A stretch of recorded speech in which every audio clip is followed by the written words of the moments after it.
And you're going to have to move your camera a little bit.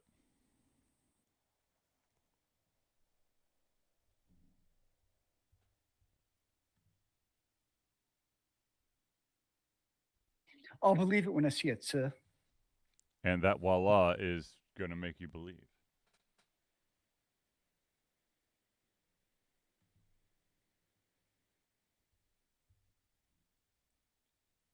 Ow.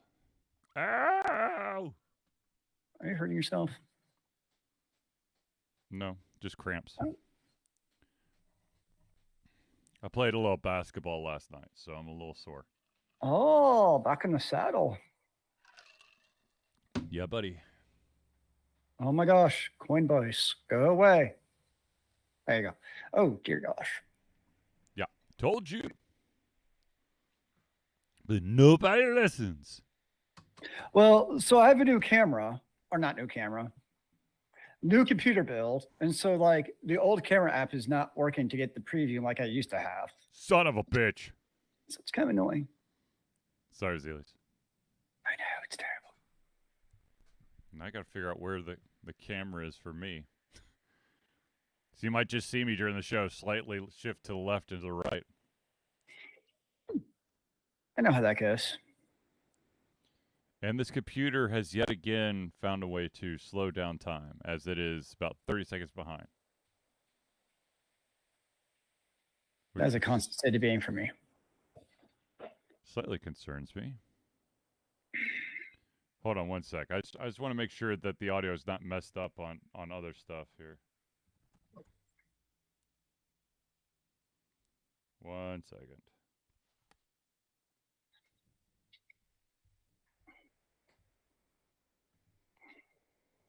I am talking. Yes. Talk is good. You're allowed to talk? What? What madness is this, sir?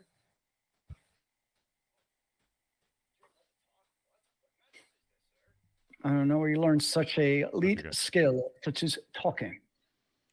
Good. It's working. Not like that one time where the audio was so far off, it wasn't even funny. It was working like that one time at band camp? No, I've never been at band camp. Really? All years of band, you never actually went to band camp? No, I went on band vacations, band competitions. I'm pretty sure band vacation 2 counts. vaccines are now available for appointment. Okay. I got my flu one, but they were out of COVID when I went. Now, CVS just said they have my COVID and my flu, so. They said they had my COVID. They lied. Those bastards. I showed up, and they're like, oh, we're out. I'm like, really? Oops. All right. Let's do this, shall we? Si, senor. All right, muting Zealeus, hitting the record button. And play.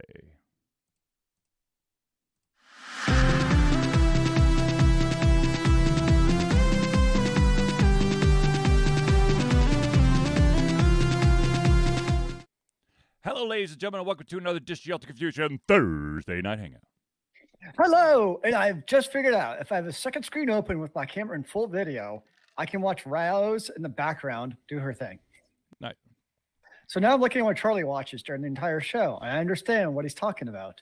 Yes, this is a slight distraction. That's why I tried not to look at that at my other monitor, because I see a lot more than just Zealeus. Oh, dear. Yes, oh, dear, indeed. Ladies and gentlemen, I am your host, of course, Charlie, and I'm joined once again by Plevin Comer himself, Zealeus. Indeed, it is good to see you on the ones and zeros. But of course, ladies and gentlemen, this is the Thursday Hangout. This is a live show where we try our best to cover the topics most important to you during the show. At any point during the show, if you have any topics, questions, or opinions that you'd like to share with the class, please do so by dropping it in the chat, be it on Facebook, YouTube, or Twitch.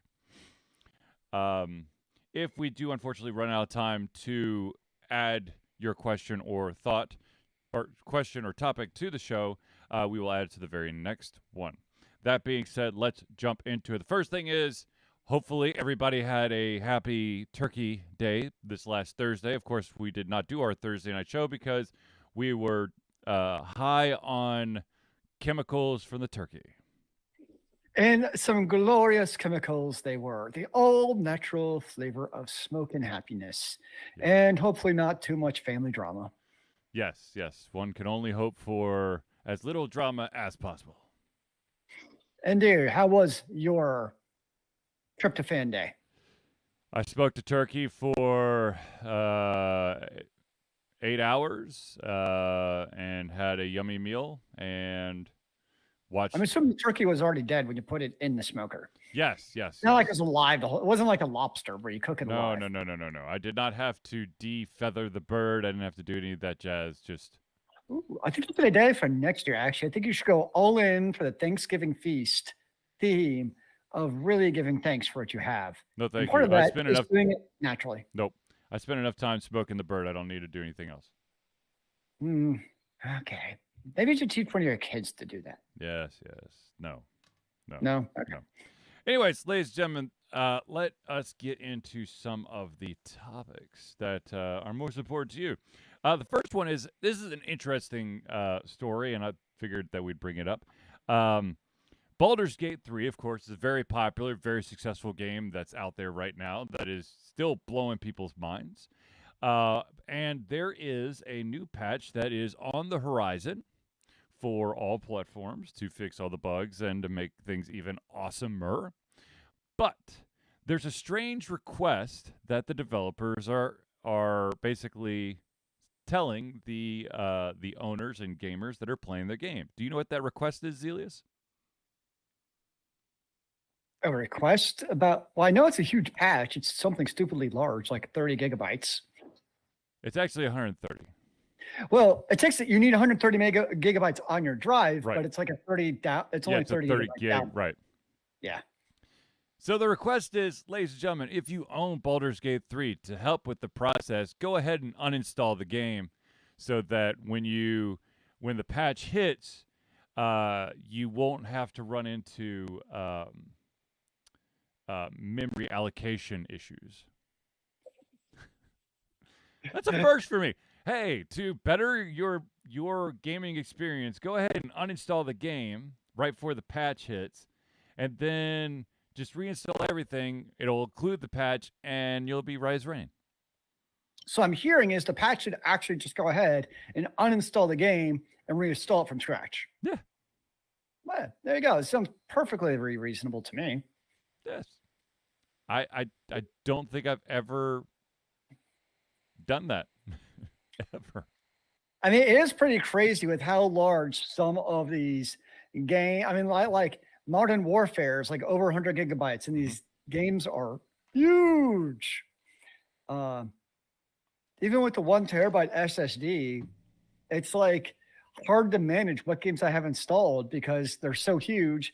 You got that space for the patches also. So it's not just like the size of the download. Do you have enough space to also install them? And it's like playing game Jenga as far as what games to have installed.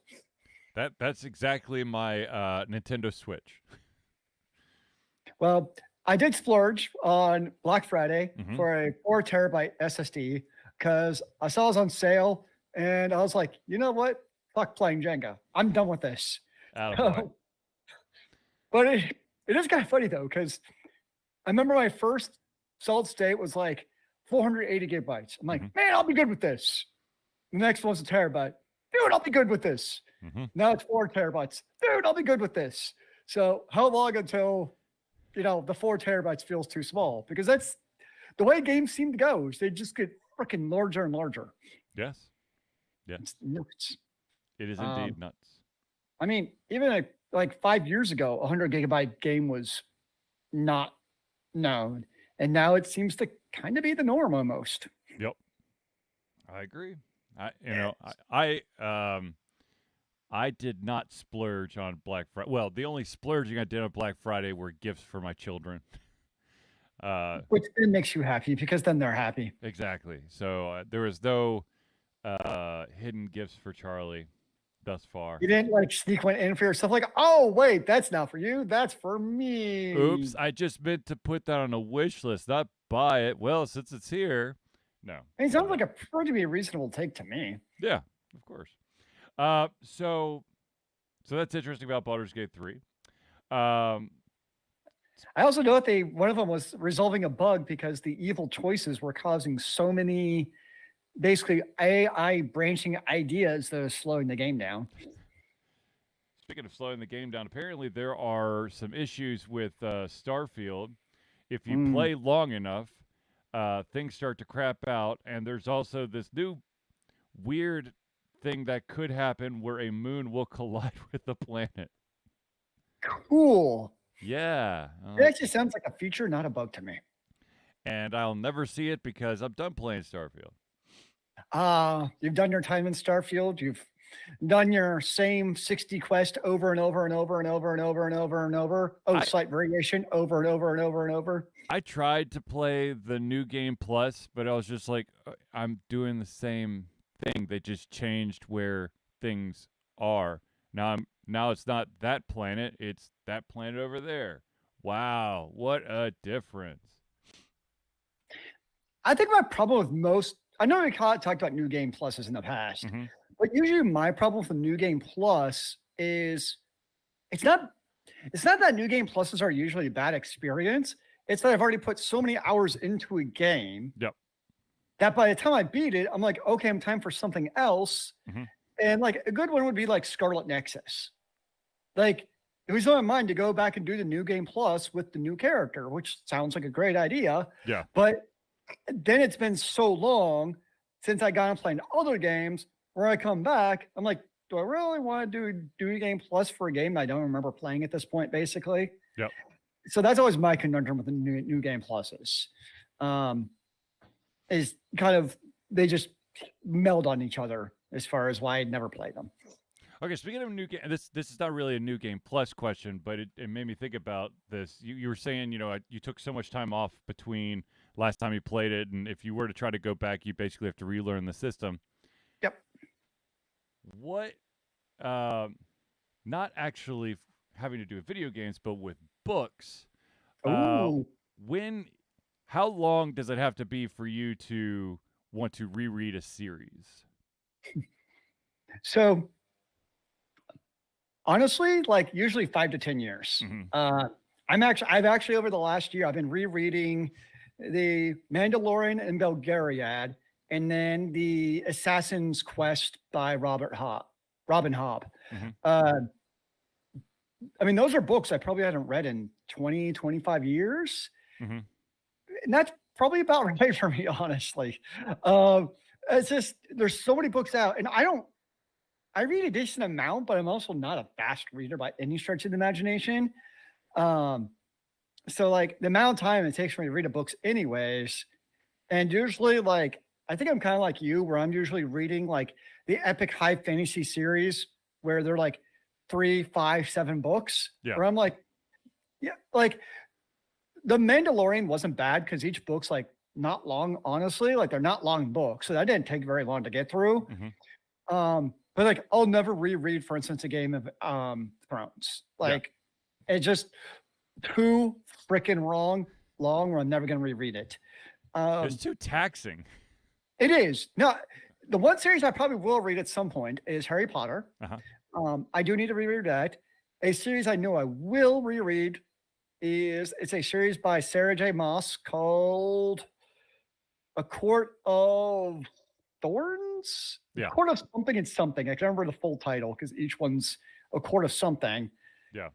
And she did that thing where she like released the first 4 books, and then she created a branch off series set in the same universe called like A Crescent something. She's going to write X number of books from that series and then come back and finish A Court of whatever. So at that point, like I read the first 3 books, and they're phenomenal, by the way. Like I would highly recommend Moss books to anyone. But at this point, I'm like, yeah, I just stopped reading the series once I learned that. And I'm like, I'm just gonna wait till she's done. And at that point, I'll reread it. Right. So usually for me, it's a pretty long, like at least like a minimum 5 years for sure before I reread a series. I don't know if it, for me it would be 5 years. But it's probably a couple years. It's at least a couple years where I'll stumble back upon a book and get that itch. And to be honest with you, that itch has gotten me to the first book in an amazing series called The Great Book of Amber. Okay, I actually did read the first book of the Great Book of Amber a couple months ago. I was like, Yeah. it's about Yeah. I got to do it. But the Yeah. problem with that, my only problem with rereading The Great Book of Amber is I do have the physical copy, but I'm afraid to touch it because it's older. And Mm. so I'm like, all right, well, I've got my Kindle. I'll just buy it in ebook format. You have to Ooh. buy every individual book. There is not the Great Book of Amber Oh. collection. You have to buy each one, and they're all priced differently too. Jeez. Like the first one is like $1.99 on Kindle right now, but like the third or fourth one is like $5.99 and then $6.99 and then like $4.99. It's like all over the place. That's bizarre. Yeah. Yeah, that's a classic for sure. Yeah. Yeah, it's just it's a while for me to reread books. Speaking of Harry Potter, Yes. I started playing Hogwarts Legacy. And Dude, it's like I love it. It's for me, it's very rare in a video game where I get a moment of like wonder and awe in a game where I'm like, wow, this is awesome.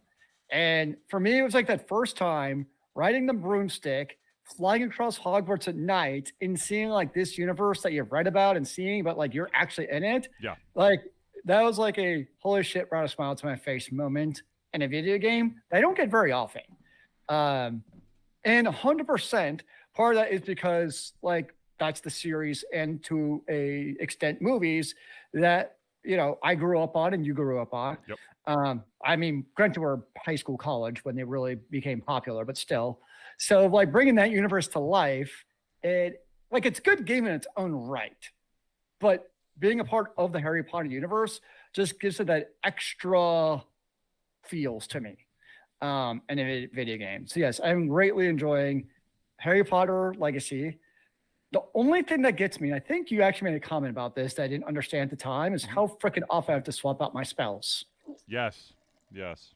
Like, I feel like it's like every other thing I do, I'm like, oh, I need Leviosa again. Oh, I need Accio again. I'm having to constantly swap out my spells. That's why later in the game, I don't remember what it is, but there's things that you could do that allows you to basically have like a hotkey switch. The talents, yeah. Yeah. But I don't want to waste my talents on something that can kill people better, man. Whatever, dude. No, Yeah. I really enjoyed that game. I mean, I played the hell out of it until completion. So, Yeah. what house are you in? Just curious. What's that? What house did you get sorted into? Slytherin. Huh? Slytherin. Yeah. Yeah. Although from everything I've seen, it really doesn't make a whole lot of difference. No. I mean, I know there's a couple of quests that like change slightly, but they all end up being the same regardless. You get the special Slytherin coat. Yeah. And I have a snake on my door. Woo! I'm always Ravenclaw, so.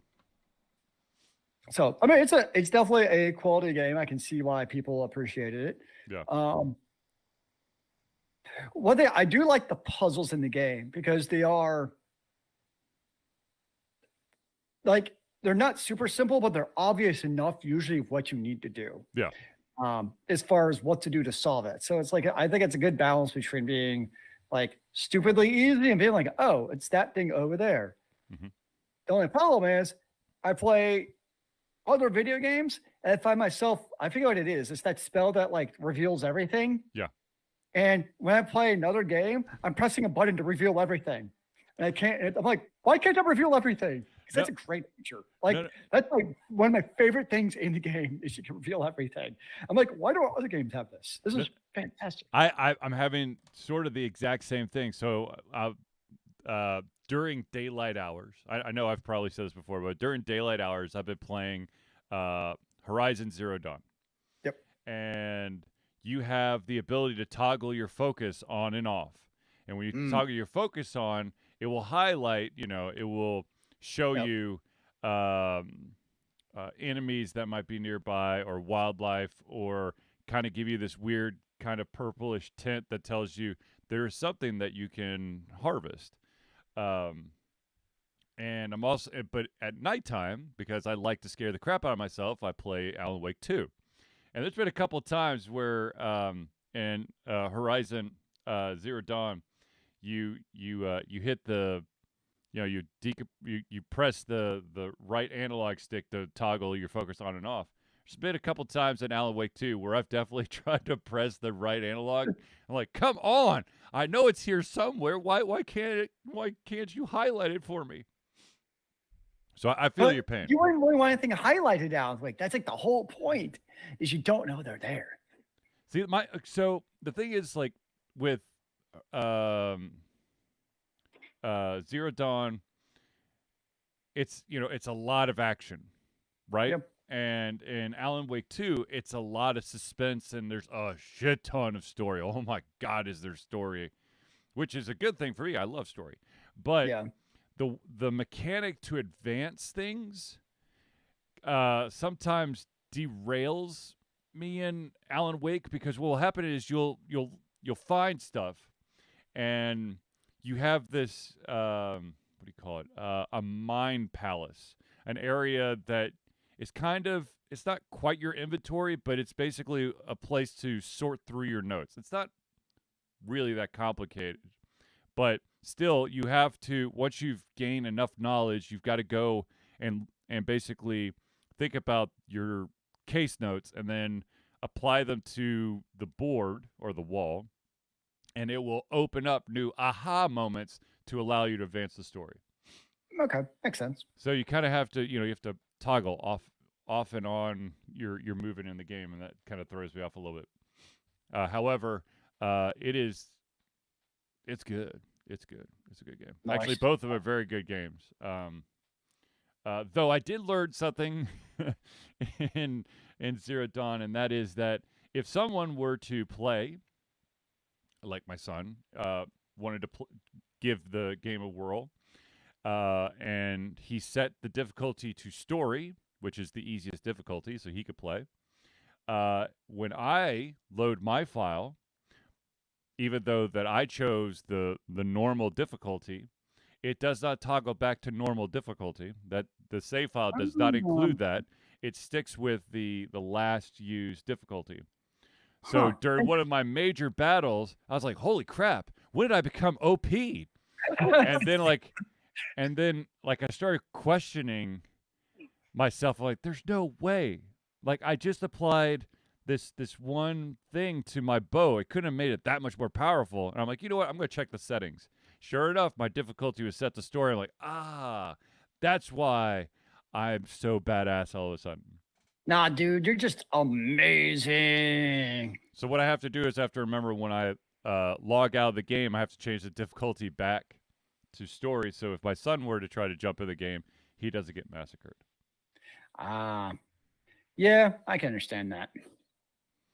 But that's kind of cool that, he can play some of the games that you're playing.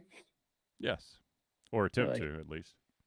Yeah, And then at night when I'm not in front of my computer, I am playing Super Mario RPG on the Switch, and running that thing running the battery down to the ground every single time. And how is that going? Oh, it's nostalgia, man. It's nostalgia. It's some good stuff. It's good. I mean, it's as good as I remember. And there's a rumor that one of the developers that helped kind of bring it up to code, after seeing how it's doing, wants to try to make a sequel, which would be awesome. I don't know where the story would go, but it would be cool to have another, kind of Mario RPG where you have your party and whatnot.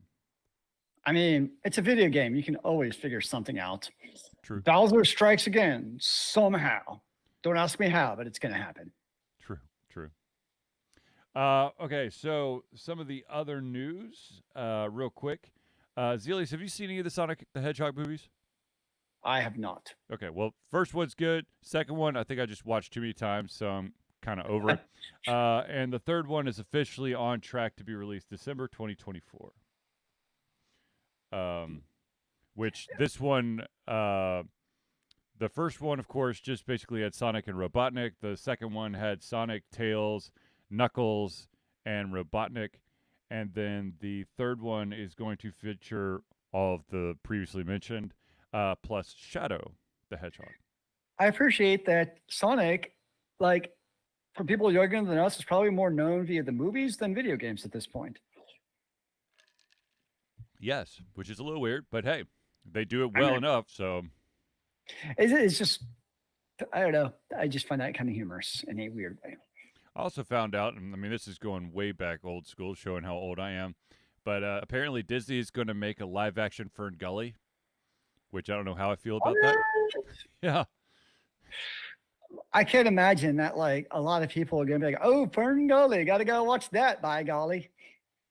I mean, that was definitely the Save the Environment movie of the early 90s. Well, I guess that's one way to save the environment is create a movie which uses resources. Also, apparently, Disney has had so many flops this year that they are definitely in the red when it comes to their big budget movies. Well, yeah, sounds about right. I honestly haven't cared about like Marvel basically since Endgame. Mm-hmm. I mean, I know stuff has been around. I don't know. And part of it did coincide with COVID because like after that was basically the shutdown. Yeah. But I've seen like 2 movies in the theater since COVID. I'm trying to think. I don't think I've really everything. I'm just kind of like meh. I don't know if I've really gotten into any of the new movies, minus the last Spider-Man movie.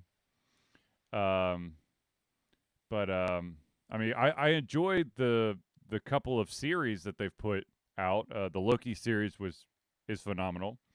The Falcon and Winter Soldier one is pretty good. The Hawkeye one was pretty good as well.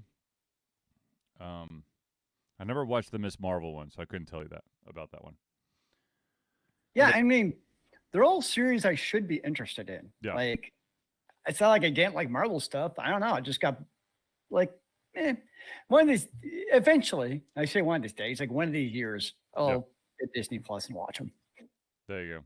Oh, also, real quick, going back, not with the MC universe, or sorry, the Marvel universe, but there's also a live action Knuckles series coming to Paramount Plus that's on track to be released next year, and will retain the voice acting skills of Idris Elba, who of course is the voice of Knuckles in the movie. So, be interesting. I love him as an actor. Oh, yeah, he's phenomenal. Phenomenal. And ladies find his voice very sexy, so it's a win-win for everybody. So do men. So let's see here. What other stories do I have here? There was a graphic novel that came out. I don't remember exactly when it came out. I actually read the first issue called Berserker, and it's spelled Brzrkr. And I think it was really, it involved Keanu Reeves in some capacity. I mean, the main character. Nothing to do with Berserk. Huh? Had nothing to do with Berserk. No, not that one. No, it's basically a Soldier of Fortune kind of thing. And apparently there is a rumor that there is going to be a live action adaptation of this, as well as a 2-season animated series, both going to be on Netflix. And the rumor is that Keanu Reeves might be in the director's chair for the live action. Interesting. So now it's been a while since I read the first issue, but I remember it being pretty solid. And if the story continued on, I'm sure it continued to be solid. If it's, if Netflix is willing to to promise not only a live action movie but also 2 seasons of an animated series, might be worth checking out. The Berserker. Yep, Berserker. Oh, apparently there's also an Australian British industrial death metal band by the same name. Yes, I think they were mentioned in the movie Clerks. Huh. That is okay. Small Little did world. I know. But yeah, so that's pretty sweet. But let's also talk about this story has been kind of bouncing around for a bit. But there is a series that Netflix basically forked over some serious cash for, called, I want to make sure I get the name of the damn thing right. It is called, oh shit, where'd it go? Conquest. The Conquest? No, just Conquest. And Conquest. Conquest was centered around artificial humans called the Organic Intelligence, OI, who are employed as peacekeepers around the globe. Sure. And of course, OI's true mission is revealed, however, conflict erupts. No. The guy that's behind it is the guy behind the Keanu Reeves movie 47 Ronin, which was a box office failure. Oh no! And apparently, this dude, first of all, Netflix has reportedly spent over $55 million on this show, and there's not been a single episode of it, and there never will be. What? And the creator of this is actually suing Netflix for $14 million for breach of contract. Apparently, the dude's went insane, which became like a conspiracy theorist, especially around the origins of COVID-19. And apparently, when Netflix all right, maybe we should just pump the brakes and say thank you for your time. The money that was left over, the creator pumped it into cryptocurrency. So this guy is a wonderful individual. This keeps getting weirder and weirder. I know. Yeah, it's like the story, like the behind the scenes story about the show Conquest is just insane. Netflix gave the guy almost complete creative and budgetary control over the show, and then it just went absolutely sideways.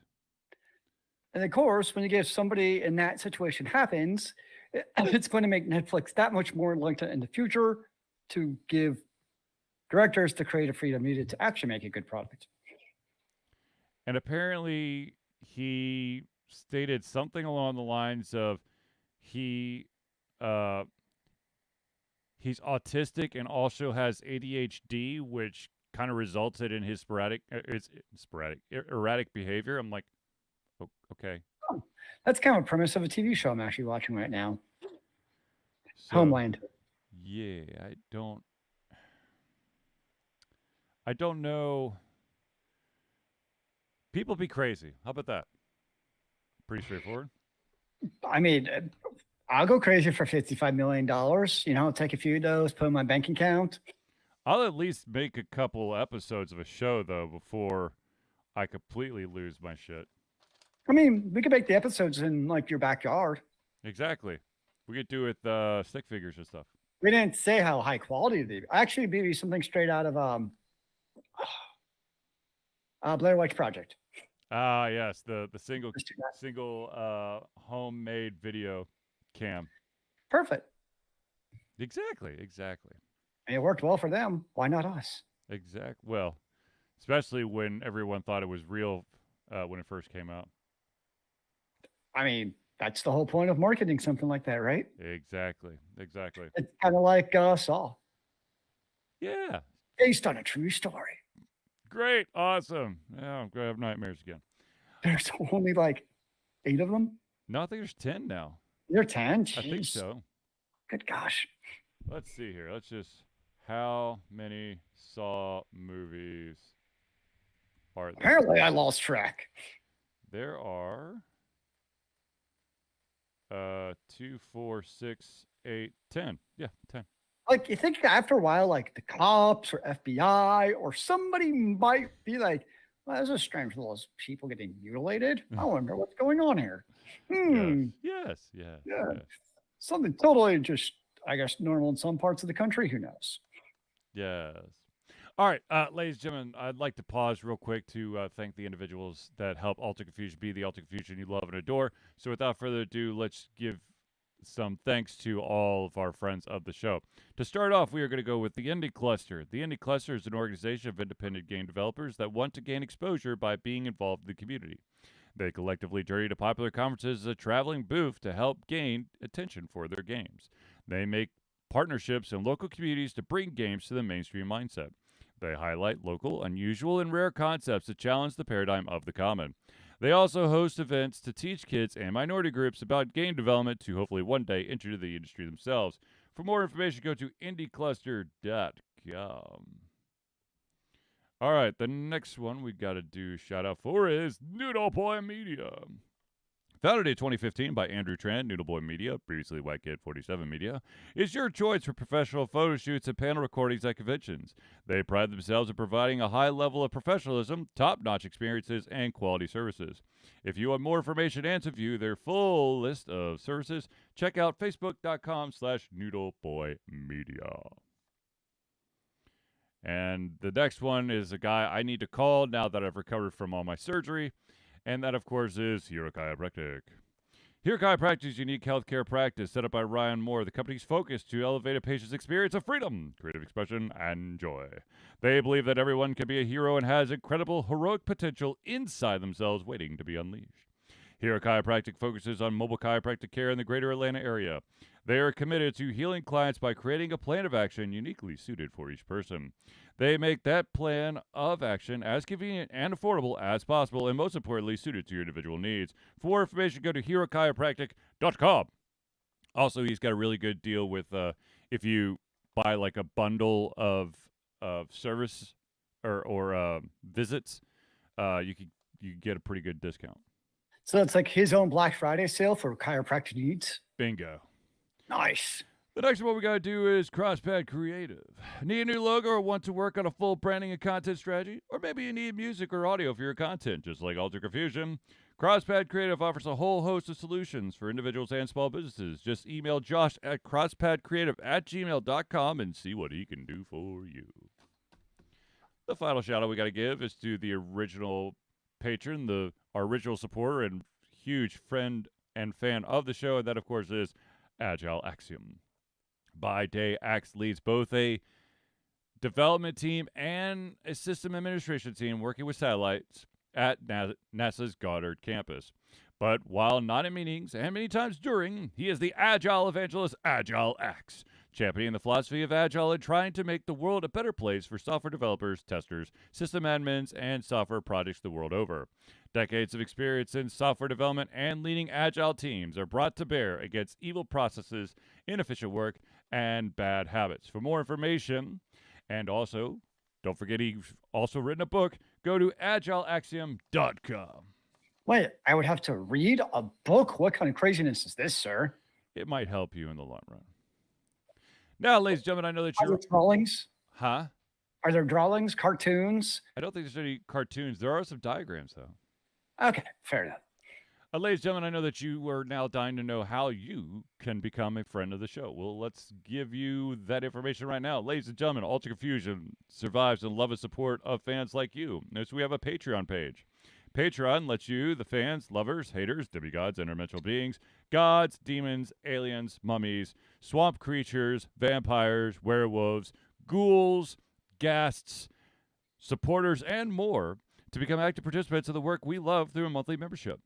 This gives you access to exclusive content, community, and insight into our creative process. In exchange, we gain a bit more freedom to do our best work and the stability we need to build an even stronger creative career. We currently have two different levels. There's the $1 level, that's $1 a month or $12 a year.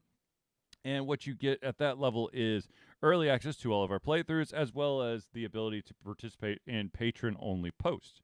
Now, if you're feeling extra fisky, you can go up to the $5 a month. That's $5 a month or $60 a year. Not only do you get everything at the $1 level, but you also gain your name or organization added to the Friends of the Show section of every single Thursday Night Hangout. So if you want to become a patron of Ultra Confusion, go to Patreon. That's patreon.com/altered confusion today.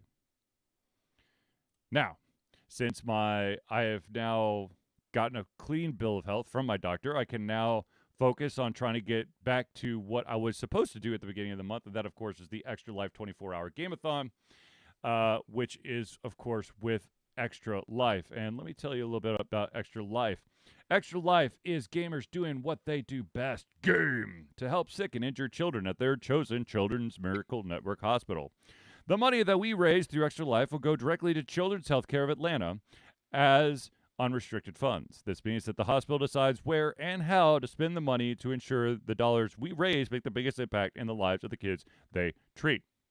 So if you have the capacity to donate, please go to extra-life.org and search for Altered Confusion today. All right. Now, let's get back to some of the stories. Gotta take a breath after all that. Yeah, actually, I need to take a sip. Excuse me here. Ooh, a sip of happy juice. Nothing like my Mountain Dew concoction. Is it the classic red and green? Absolutely. Nice. All right, so real quick, there's another bit of exciting news, at least for me, and that is that there's going to be a new Professor Layton game that is going to be a Switch exclusive. It is going to be called Professor Layton and the New World of Steam. There is a release date. Unfortunately, it is not until 2025. However, I am willing to wait for any Professor Layton game because those games are good. And I like the stories. And I like the art style. Hell, I like Professor Layton games in general. Well, I guess that means that we'll still have the Switch around in 2025. Yes. In some iteration or fashion. Nice. Okay, so there was a question that was asked recently, and I'm going to ask it now because I promised that I would bring it up. Okay. And that question, Zealeus, is what are some AAA titles that when a sequel is released, no matter the quality, it will make serious bank for that company? Call of Duties, Maddens, Diablos. I think Overwatch may have lost that title. Yep. It's also what games come out with cyclical ones, because you think about it like MMOs, for instance, they go with expansions. Right. So that's kind of their version is the expansion. But right now, that's really basically just Final Fantasy 14 and World of Warcraft. Mm-hmm. Other MMOs are still kind of in flux. But those are the ones that come off the top of my head with those couple of titles. Yeah, I think Madden, of course, FIFA. Oh yeah, forget about FIFA, but yeah, that's for sure. Yeah, anytime you throw Diablo out there, Call of Duty, Battlefield, Assassin's Creed. Yeah, I guess yeah. Yeah, no, I would definitely count Assassin's Creed. That's definitely up there. For Doovie, Civilization. Yes.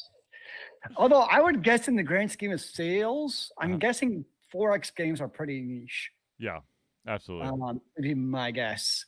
Actually, any game that stars Mario or Zelda. I'm trying to think.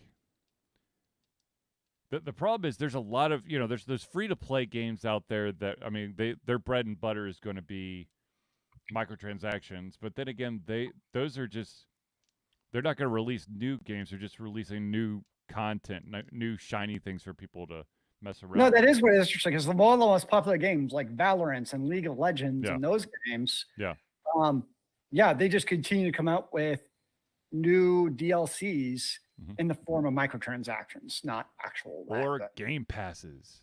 Yeah. Ooh, yes. Game Pass is a very good, or both. Yeah. Expansions and Game Pass all in one. Woo! The best of all worlds. I feel like I'm forgetting a main series, and it's. Let's see. Oh, Grand Theft Auto. Oh yeah, that's the one I was thinking. Yeah, Like you think about how long Grand Theft Auto's been around, or we're only on GTA 5. I mean, like some games you'd be around a lot more than that. Yeah, because like the most popular Twitch games like Fortnite, League of Legends, I mean, still Counter-Strike doesn't have an expansion after all these years. Yep.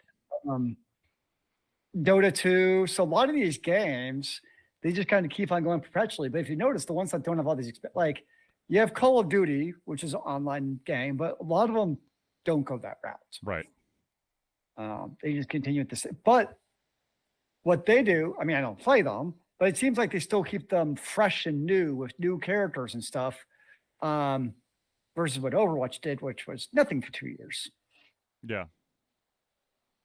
I think that's what's key, is to keep the gamers engaged. With new content. What a concept. New content in a game. But I think the one that will always probably work will be Madden and FIFA. Yeah. I mean, because if you want to play sports games, that's really it. You don't really have a choice. Right. At least like with the Call of Duty, like there are other FPS choices if it starts to become terrible. Yeah. So that one, I mean, Assassin's Creed, same thing. There are other kind of open worldy type of games. So those I don't know if they'll always be as popular as they are, but I don't see the sports franchises going away. No, I mean, because like Assassin's Creed, you could do Tomb Raider, you could do Uncharted. Which, by the way, I finally broke down and watched the Uncharted movie. Terrible, absolutely. I think I gave it as an art. Okay, it was. I know. I understand. I gave it Charlie is a purist, okay? We've gone through this a bajillion times, all right? That was not Uncharted, okay? That was a good, adventure, kind of Indiana Jones-esque, Tomb Raider-esque movie with lots of plot twists and stuff, but that's not Nathan Drake. That's not Sully to me. That just it does not compute. That's fair. But I am sad we never got another Tomb Raider movie. Yeah, what's that about? That was a good movie. It was quality. Yeah, actually, all of the Tomb Raider movies have been pretty decent. Yeah, but that last one, Jolie were good too. I really liked the reboot that they did with. I don't know her name. I know who you're talking about though, but yeah, it was good. Yeah, so it's interesting they haven't done another one. Yeah. What did it get? Let's see here. Let's just go over to IMDb real quick here. I want to know what it got. Okay, so it was released in 2018. The IMDb. Oh, I hate fucking pop-ups. It got a Metacritic score of 48, which I think is absolute horseshit. Really? Yeah. But then again, I don't like Metacritic because Metacritic is a terrible, terrible website that jacks around with everyone's rating score to fit their own algorithm. I thought it was definitely better than that, but whatever. I did too. On a side note, yes. Is there only one Professor Layton for the Nintendo Switch right now? Yes. That's all I see. Yes. Well, I mean, of course, moving to the Switch makes perfect sense because it is technically a handheld as well, and that's where Layton thrives, is with the ability to have a touchscreen handheld. But yeah, there's been some spin-offs that have been like on. There might be a spin-off on the Switch, but there's also a spin-off on mobile as well. But it's not Professor Layton. It's like the distant cousin of Professor Layton, or somebody that that is an admirer of Professor Layton. It's like some really weird stuff. Somebody named Professor Layton spelled wrong, so they could just kind of make the same thing. But Oh no, it's the same company. Okay, It's it is just but it's just like it's these these random detectives that happen to live in the town over from Professor Layton that love solving puzzles. Nice. But yeah.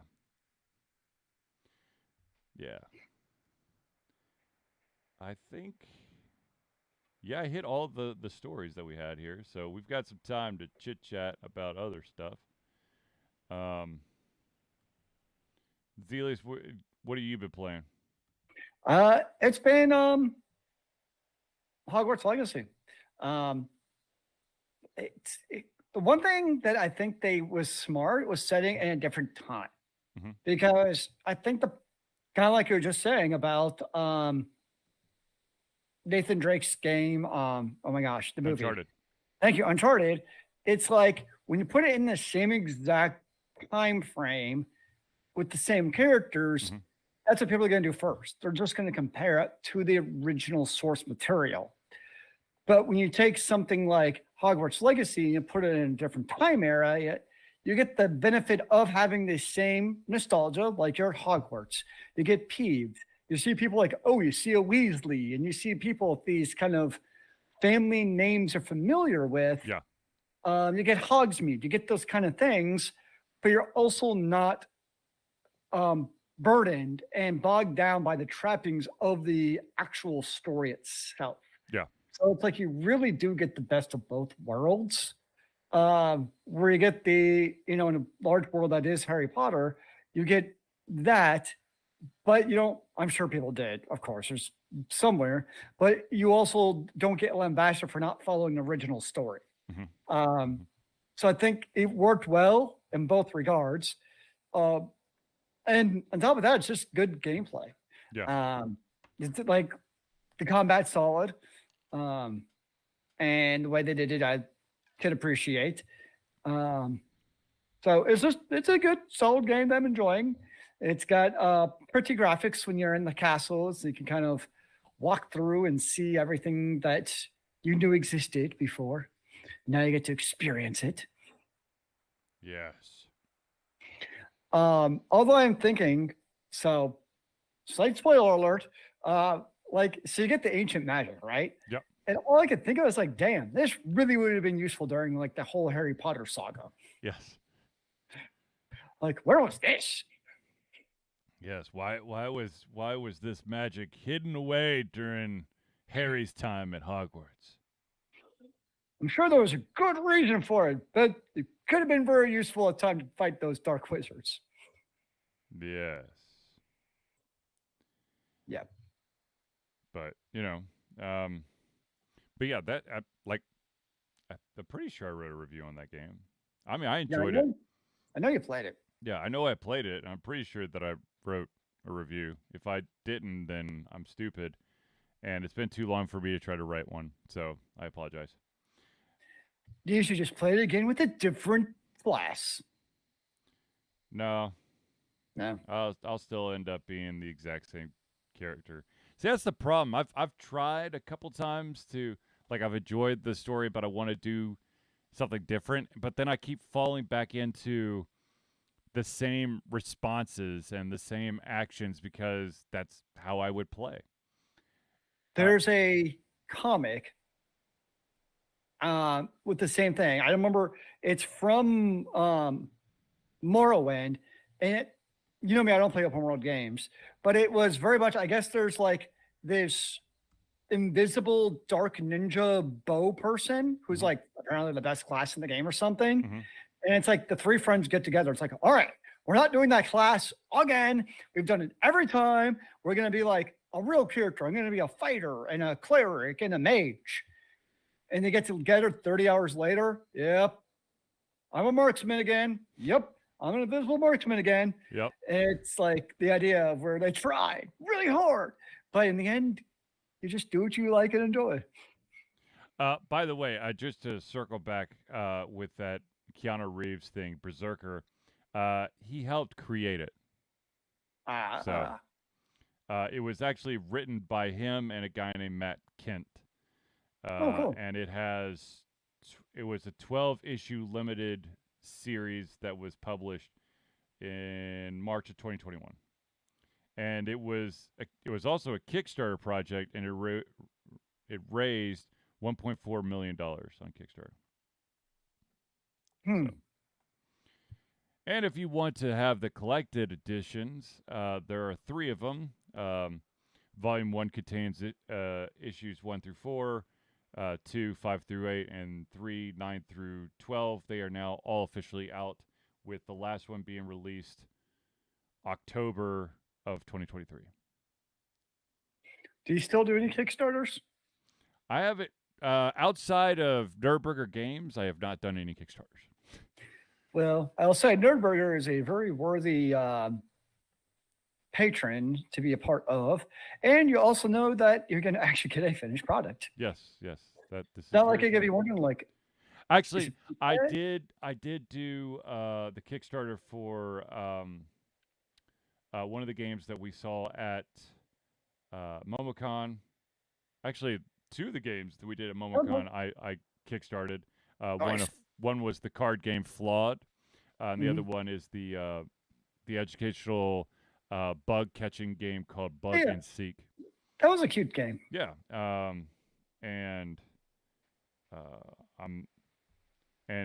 my son Finn has on occasion popped into the beta that's available on Steam to catch some bugs and have some fun with that. So nice. Yeah.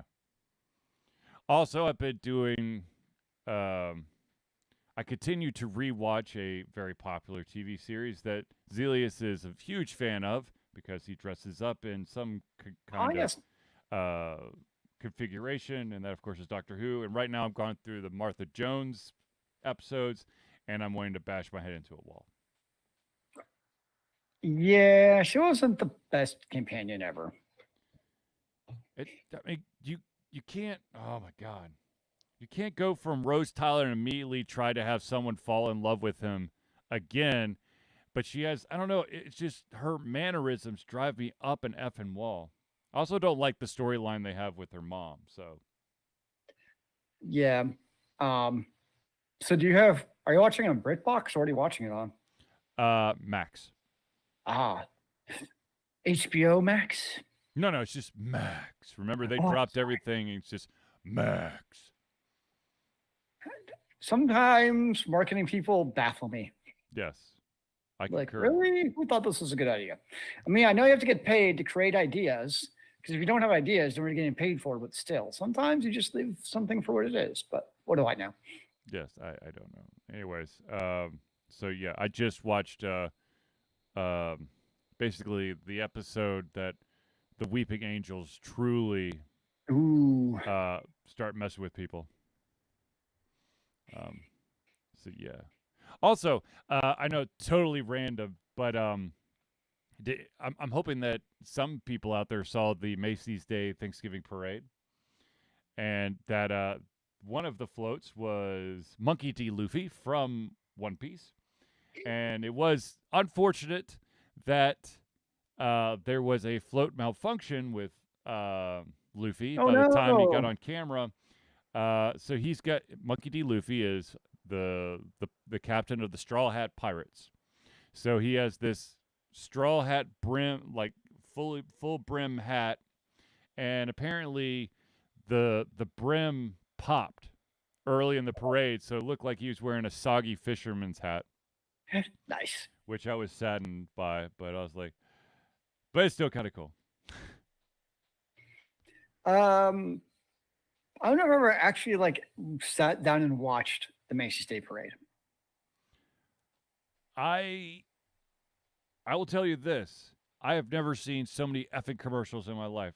Every single year, it's more commercials and less of the actual parade. It's a parade of commercials. It really is. It's like, look at this float. Okay, now let's do a Toyota ad. Let's do a Publix grocery ad. Let's do I don't know, some other ad. Okay, now here's a marching band that's gonna have to basically do a bastardized version of this song. Okay, and now here is a Mazda ad and a cereal ad and Walmart ad. Okay, now back to it. Now we're going to talk to someone random who's walking on the parade. They're probably someone who's either a movie actor or perhaps is taking some time off from movies or TV to do something at Broadway.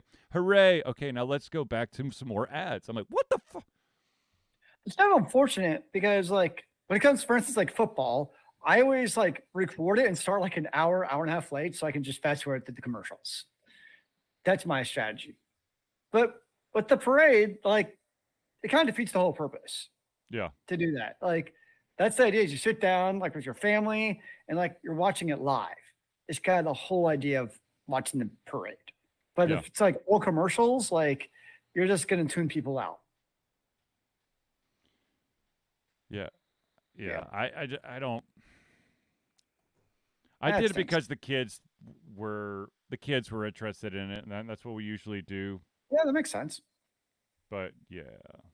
Dude, I don't have that. There are so many shows that just popped up on Netflix that I want to watch.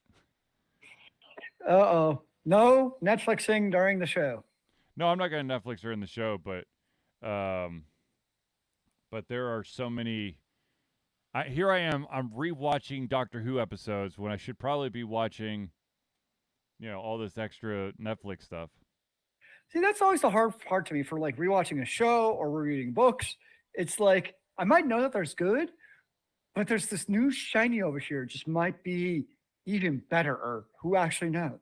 See, my problem is I multitask. So, do I want to get into a new show where I will have to, like, if it's a a slow burn show, I'm going to have to force myself to focus, or I can just put something on that I've seen a million times, and I can still enjoy. Like I threw this morning while I was eating breakfast, I just threw on a random episode of Hellsing. Oh, see, I can't multitask. It's like I can only be doing one thing on the face of the planet at once. My brain is not that advanced. Well, see, I don't think I can. Well, I mean, when I'm playing Horizon Zero Dawn or Alan Wake, I'm definitely focused on just that. But most of the time, I'll play, like when I'm playing Super Mario RPG, when I'm not in battles, because when I'm in battles, I have to be locked in because it's all about timing to decrease damage, incoming damage, and increase damage, outgoing damage. But I'll have like the football game on when this show is over, and it's rendered. I will probably be upstairs playing Super Mario RPG while watching the football game in the background, and praying that my children are asleep at this point. Which I haven't really heard any noise from upstairs, so I couldn't tell you what's going on. Yeah, see, if I did that, like I would literally not hear the football game. Like it would just be, I wouldn't even know what happened. It would just be totally tuned out. I usually just like listen for everyone going, oh my God. And then I just go, oh, what happened? What happened? What happened? Something happened. Oh my gosh. The game's still on? If it's important enough, they'll do a replay. Okay. That's fair. This is a true statement. Yeah. But yeah. So yeah, next week I will be continuing to play more probably on my end, New World and, Hogwarts Legacy will be my games. I don't know how far I am in. I assume that I'm pretty far into Horizon Zero Dawn, but I'll continue to play that. And then if I get time during the evenings, then I'll play some more Alan Wake 2, but that's probably going to be my slower of the two games. Super Mario RPG. It's Legend of the Five Stars, though they didn't actually. I don't think they actually put that in the title when they did the remake. I already have 5 of the 7 stars. So wait, I thought you said Legend of the 5 Stars. 7 stars. You're thinking of L5R, the card game. It's what they should have called it. Copyright infringement, damn it. Man, the game's dead anyways. It's fine. They keep bringing L5R keeps coming back to life. I don't know how, but they do it. Should I go find my cars somewhere in the depths of my closet? Look, I've, this is how it's I've got done.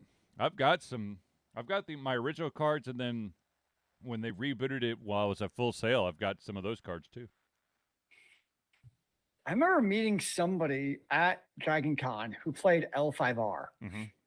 And we're like, wait, what? You actually played the game? There's dozens of us. Yeah, exactly, dozens of us. Not Oh, really? hundreds, not thousands, dozens. I'm sad I did not do better. No. But yeah, I'm trying to think. There's no real. I mean, at some point, I'm going to break down and play Baldur's Gate 3. I mean, it's just it's written on the wall. But it's just not that time yet. It'll get. Remember, you got to wait till you can download your 30 gigabyte game. Oh yeah, it's true. I gotta make some space. I gotta just. I will create a folder that will hold just gobbledygook. Just take up 130 gigs of space. Just sit there on my hard drive, and this will be reserved property for Baldur's Gate, and I'll remove that corrupted weird ass file, so that I can make sure that when I finally do get Baldur's Gate 3, it has a safe home. How about that? One game I did buy for on the Steam sale, Yep. well, actually this too, was Dishonored. Yeah. Because I heard such great things about it. So I haven't played it yet, but it's definitely going to be a game I play.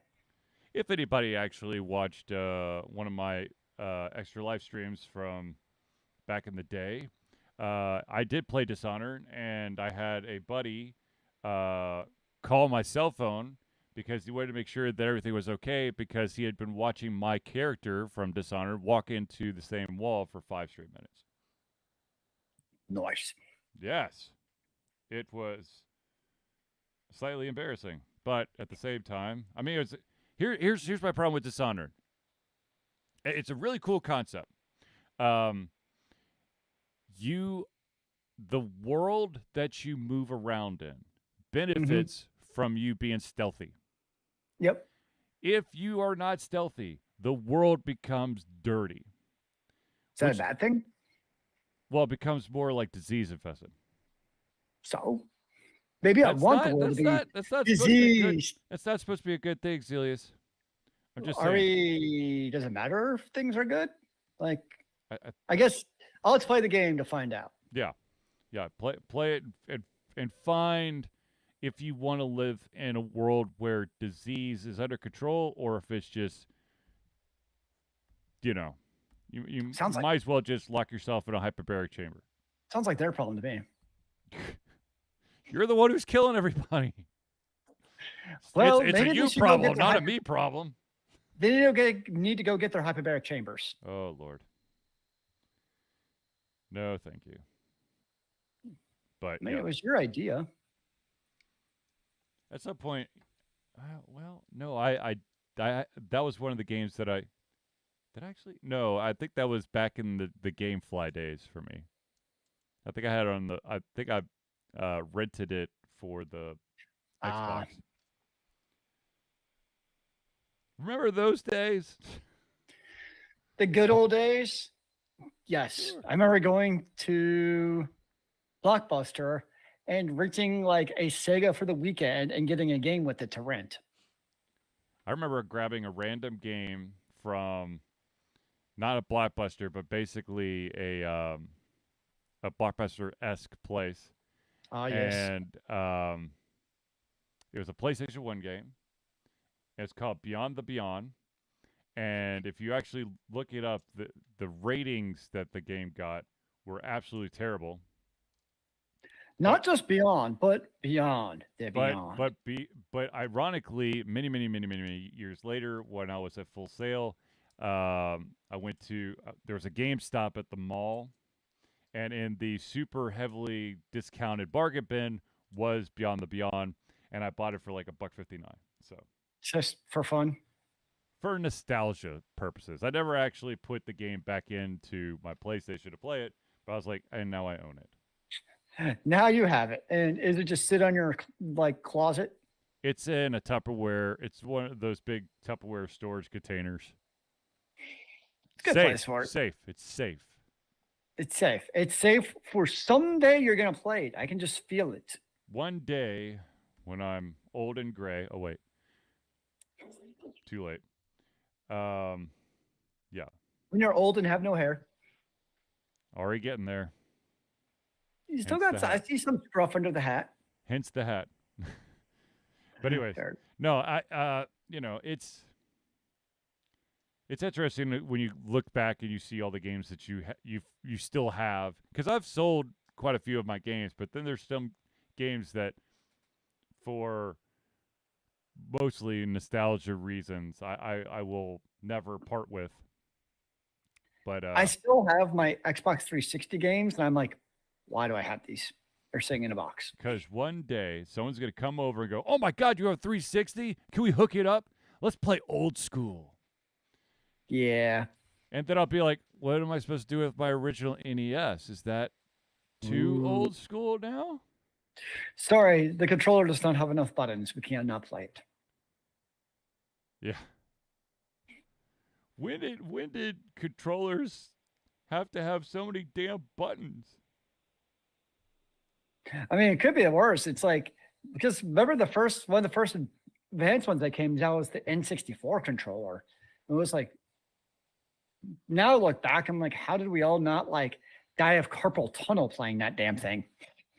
Dude, if I were to try to play the N64 now, I Nope. literally would have to have like thumb surgery. Yeah. Because I mean, like, the rest of my hand would be fine, but my thumb would be dead. Absolutely, It was terrible design in retrospect. It was great for strafing because you could use the yellow arrow buttons to strafe on moving through your joystick. Yeah. That was like the only good thing about it. Yeah. And the trigger on the back. So like it was good for those type of FPS games. Nothing else. Yeah, exactly.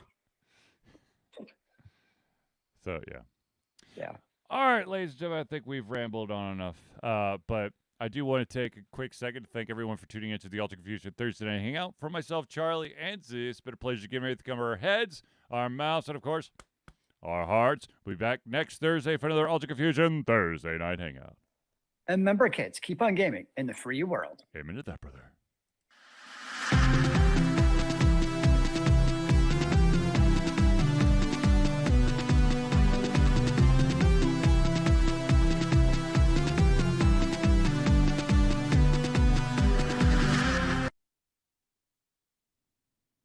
And we're out. By the way, were you playing with your camera during the show? No, okay, so here's the problem. I think it's trying to autofocus.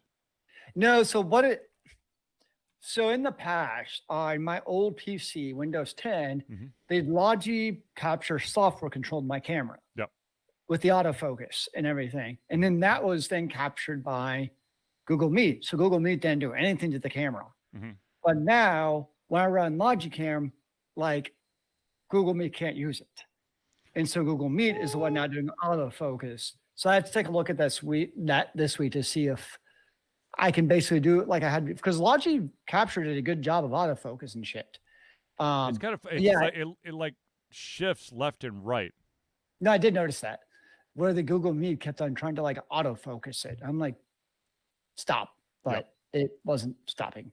So yeah, I have to see if I can get the old software to take control again now. And well, I'm also on Windows 11, so yeah. So that could be the problem. Yeah, I'll have to investigate because I saw that same thing happening. Yeah. But actually, okay. Let me see, how many hours have I put into Zero Dawn? Because I know I've put some serious time into it now. Let's see here. I'm 60 hours in. Oh, nice. I don't know where I am. I don't want to know where I am. But at the same time, I wonder where I am. I'm 16 hours into Hogwarts. Rockage. I just remember for my last save. Rockage. How many hours did I put in to that one? That was on the PC for. Oh, I played. It took me 54 hours. To beat what? Hogwarts Legacy. Oh, good to know. And did you do like? I'm just muting my camera because I'm messing with Logicam. Let's see here. What are you doing now? Okay, so you're here. And now Zealeus is just a pulsating cat. But now, video. Yeah, because in the past, in my camera settings on Google Meet, I would change that actually. What here? No. What if I turn you off and on? Do you detect anything new? Yeah. Did you do like all the side quests and shit too, I'm guessing? I did a lot of them. I didn't do all of them, but I did a fair amount. Oh, let's see here. Because there's were there achievements in Hogwarts Legacy? They had achievements, but they're also in the form of your collection. Because you collected stuff like kind of like as achievements, it allows you to do it, like helps you basically. Here we go. Here's oh my god. No, oh my god. Come on. That's the right one. Oh, whatever. What? Huh?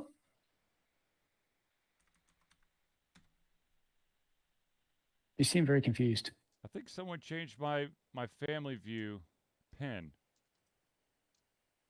Your what? So, in order to share my library on different computers, you have to put Steam into family view. Yep. And I think one of the boys must have accidentally changed my pin because I can't do it now. Ah, nice. Ooh. Oh, no, that doesn't help. That seemed like a good idea at the time. Nope, not that one. Oh, crap. Well, I don't know how many achievements I have. Because you can't look at achievements while it's in family view. Oh, here we go. I unlocked 27 of 45. That seems good. I won the House Cup. Oh. Yep, can't tell you about that. I finished my ooh. 8% of players have achieved this or have this achievement. So I've got a rare achievement. Defeat enemies in all battle arenas. Oh, that's pretty. But there's battle arenas? Apparently you're not there yet. Surprise! There is a battle. Let's see here. Ooh. What if I do this? Done. Yeah, no, I didn't complete all of the Merlin trials.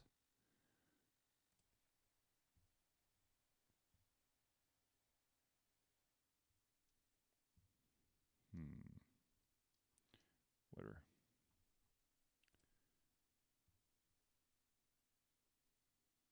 How many?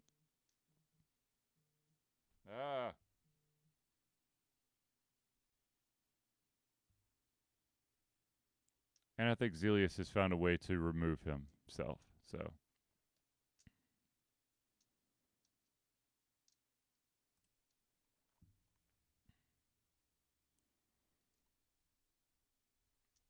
Let's see. What's up? Oh, there he is. He's back. Oh. I was messing with my settings, and obviously I went too far.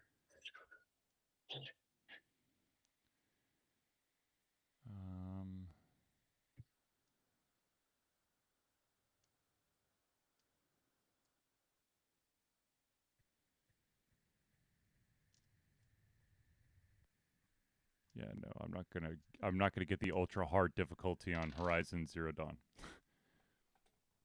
What was that? Like change the difficulty level? Complete the game. Hold on. Let me make sure I get this right. Complete a new game plus playthrough on ultra hard. Oof. No, thank you. It's probably like one hit kills. Basically. Yeah, that sounds fun. Yeah, I love it. So fun. But yeah.